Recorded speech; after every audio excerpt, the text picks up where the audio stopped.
যে যে যেমন ধরো যে আমরা এই যে বোমাবাজি মানে কি, টেরোরিজম মানে কি, কোন না কোন নিরীহ লোক মারা যাবে। এবং ইসলামে স্যাংটিটি অফ লাইফ কি বলতে তোমরা জানো যে আল্লাহ কোরআন নিজেই বলেছেন যে মান কাতালা নাফসান বেগাইরি নাফসিন, যে কেউ হত্যা করলো অথবা সে অন্য কাউকে হত্যা করেনি, অথবা আও ফাসাদিন ফিল আরদ, অথবা দুনিয়াতে কোনো ফাসাদ করেনি, ভায়োলেন্স করেনি, অন্যকে মারপিট করেনি, কাটাকাটি করেনি, ফাকা আন্নামা কাতালা নাসা জামিয়ান, সে যেন গোটা মানব জাতিকে কতল করলো, হত্যা করলো। আহিয়াহা, এবং যে কেউ একটি মানুষের জীবন দিল, মানে জীবনকে রক্ষা করলো, সে যেন গোটা মানব জাতির জীবনকে রক্ষা করলো। ফাহিয়ান নাসা জামিয়া, সে যেন গোটা মানব জাতির জীবনকে রক্ষা করলো। এই একটা মেজর প্রিন্সিপাল ইসলামের, যে কোন মানুষের জীবন, এবং আমি নিজের কথা বলছি, যে কোনো অবৈধ মৃত্যু, অবৈধ হত্যা সে যখনই যে করুক না কেন, পুলিশের হাতে যারা মারা যায় অন্যায়ভাবে বিচার ছাড়া, একই অপরাধ তাদের আল্লাহর কাছে। মানুষ সাময়িকভাবে কি কে কত ভাবা দিল আমি কিছু বলবো না। বাংলাদেশের ল এনফোর্সমেন্ট এজেন্সির কাছে বা দুনিয়ার যে কোনো দেশে যারা অবৈধভাবে নিহত হচ্ছে বিচার ছাড়া, তাদের অপরাধ আল্লাহর কাছে সমান, এবং তারা আখিরাতে অত্যন্ত খারাপ শাস্তি ফেস করবে। আল্লাহ পাক এই যুক্তি শুনবেন না যে আমি বিচার ছাড়া মনে করেছি লোকটা খারাপ, আমি মেরে ফেলেছি, আমার সাহেব আমাকে আদেশ দিয়েছে আমি মেরে ফেলেছি। হ্যাঁ, এইগুলো আল্লাহ পাক একটাও শুনবেন না। এগুলো আমাদের শর্ট টার্ম চিন্তা, আমরা শর্ট টার্ম গেইনসে আমরা পলিসি নিয়ে অনেক সময় যা মানব জাতির জন্য ভয়াবহ হয়ে থাকে, তার কনসিকুয়েন্স খুব মারাত্মক হয়ে থাকে, তার লং, সেটা আমাদের মনে রাখতে হবে। তো যাই হোক, আমি সায়েন্টিফিক লাইফের কথা বললাম ইসলামে। আমি ইসলামে আসলেই কোনো সুইসাইড বম্বিং এর কোনো ভিত্তি নাই, যদিও আমি মানি যে বিশ্বের একজন দুজন স্কলার প্যালেস্টাইনে সুইসাইড বম্বিংকে বৈধ বলেছেন আন্ডার সার্টেন কন্ডিশনস, কিন্তু সেটাও ভালো করেন নাই।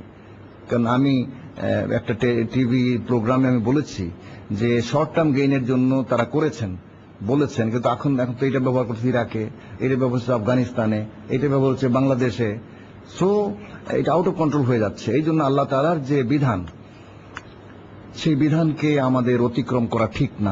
ফান্ডামেন্টাল প্রিন্সিপল হয়, মানে আল্লাহ তাআলা নিজেই বলছেন তোমার লা তুলকু ইলা তাহালুকাতে বেআইদিকুম, মানে তোমরা নিজের হাতে, লা তুলকু তোমরা নিক্ষেপ করো না, বেআইদিকুম তোমাদের নিজেদের হাতে, মানে নিজেরা ইলা তাহালুকাতে, ধ্বংসের দিকে। এটা অনেক বড় অর্থ, এটা আত্মহত্যা অন্তর্ভুক্তের মধ্যে, এবং অন্যান্য ধ্বংস, নিজেকে অন্যভাবে ধ্বংস করা। আত্মহত্যা অন্তর্ভুক্ত, অন্যভাবে নিজেকে ধ্বংস করার মধ্যে অন্তর্ভুক্ত। এটা ভেরি ব্রড টার্ম। ইলা তাহালুকাতে হালাকুনা, হালাকুন মানে ধ্বংস হওয়া, এখানে হত্যা অন্তর্ভুক্তের মধ্যে। তো এই আমাদের সুইসাইড বম্বিংকে আমরা কোনোভাবে জাস্টিফাই করতে পারবো না। আর তারা বলছে আল্লাহর আইন করতে চাই, সেটা আমরা জানি যে আমরা আল্লাহর আইন করতে চাই। এবং আল্লাহর আইন সম্পর্কে যে বিভ্রান্তির কারণে তারা বলছে যে ট্রুলি স্পিকিং বাংলাদেশের আইনকে আমি স্টাডি করে দেখেছি যে ইসলাম বিরোধী আইন বলতে খুবই সামান্য। আমি বাংলাদেশে প্রায় ইফেক্টিভ আইন আছে 800, টোটাল আইন আছে 800।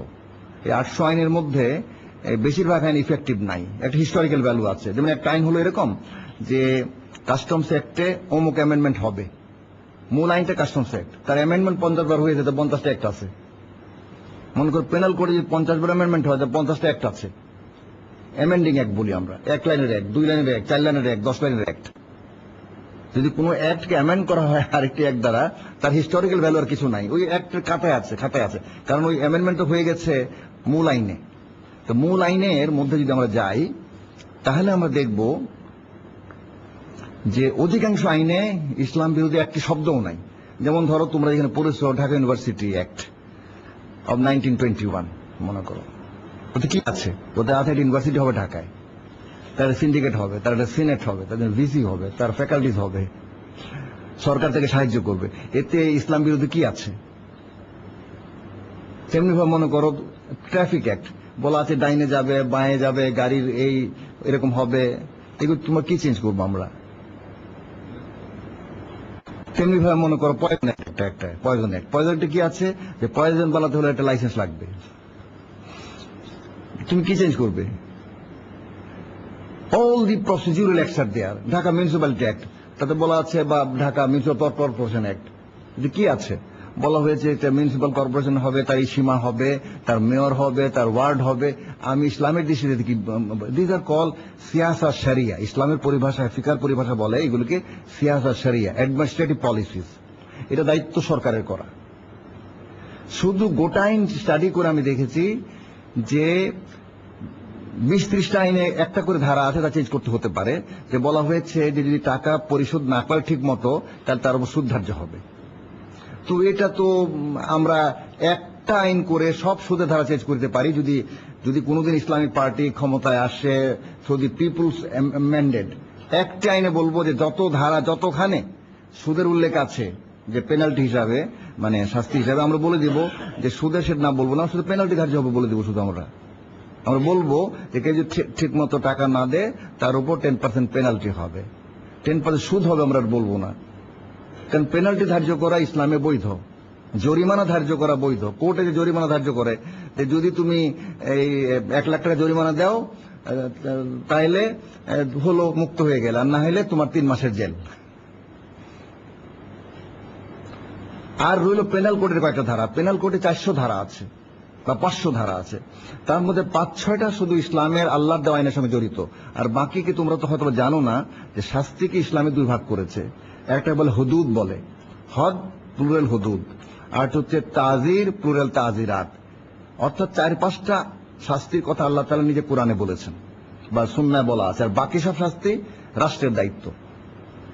চিটিং 420 যাকে তোমরা বলো, অথবা পাবলিক নিউজে যদি বলো, অথবা দাঙ্গা ফাসাদ যদি তুমি বলো, অল দিস থিংস, এর শাস্তি ধার্য করার অধিকার হচ্ছে রাষ্ট্রের, রাষ্ট্রের তরফ থেকে, পার্লামেন্টের। সেই যুগে বাদশার নিজের, এখন বর্তমান যে গভর্নমেন্টের পক্ষ থেকে পার্লামেন্টের।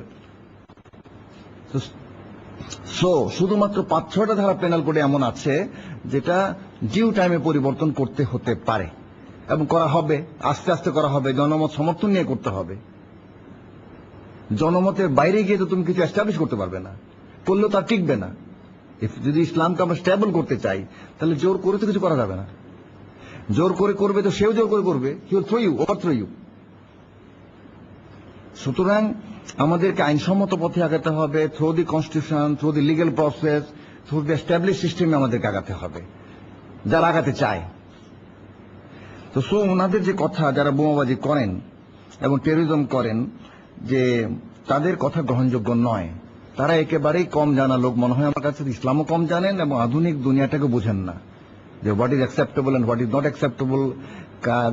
কি সাকসেস, যেমন একটা ফ্যামিলি ধ্বংস হয়ে গেল না, বলতে হয় যে তার হাজব্যান্ড, তার ওয়াইফ, তার জামাই, তার ছেলে, ছেলের বউ সব এখন ধরা।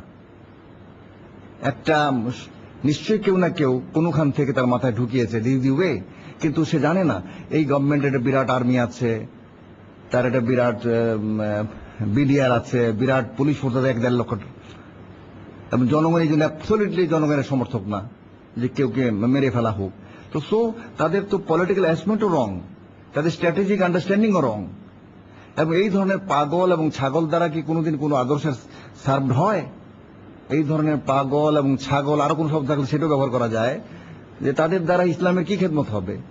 কারো কোনো খেদমত হবে না, বরং এর ফলে সারা বিশ্বে আমাদের বদনাম হয়েছে এবং এই দেশে ইসলামিক পার্টি বিপদের সম্মুখীন হয়েছে।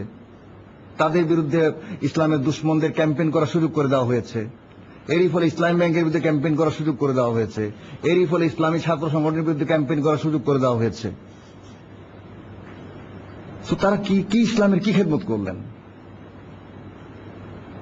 তো আমি এটা দ্বিতীয় প্রবলেম বললাম এটা। আর এই সম্পর্কে তোমাদেরকে আরেকটি জিনিস পড়তে বলবো তোমাদেরকে। একটি বই তোমরা পড়বে ইনশাআল্লাহ তাআলা, ইংরেজিতে বইটার নাম হচ্ছে Islamic awakening between rejection and extremism by doctor Yusuf al Qaradawi, এবং তার বাংলা অনুবাদ পাওয়া যায়। দুইটা প্রকাশনা থেকে বের করা হয়েছে। একটা হচ্ছে ওয়াদুদ প্রকাশনী থেকে পাবলিশ করা হয়েছে, একটা সেটার নাম হচ্ছে ইসলামী পুনর্জাগরণ সমস্যা সম্ভাবনা নামে। আর আরেকটি মানে একই বইয়ের আরেকটা অনুবাদ বেরিয়েছে, সেটা হচ্ছে উপেক্ষা উগ্রতার বেড়াজালে ইসলামী জাগরণ। উপেক্ষা উগ্রতার বেড়াজালে ইসলামী জাগরণ, এটা খায়রুন প্রকাশনী নামে একটা প্রকাশনী সেটা বের করেছে। এই বইটা তোমাদের অবশ্যই পড়া উচিত।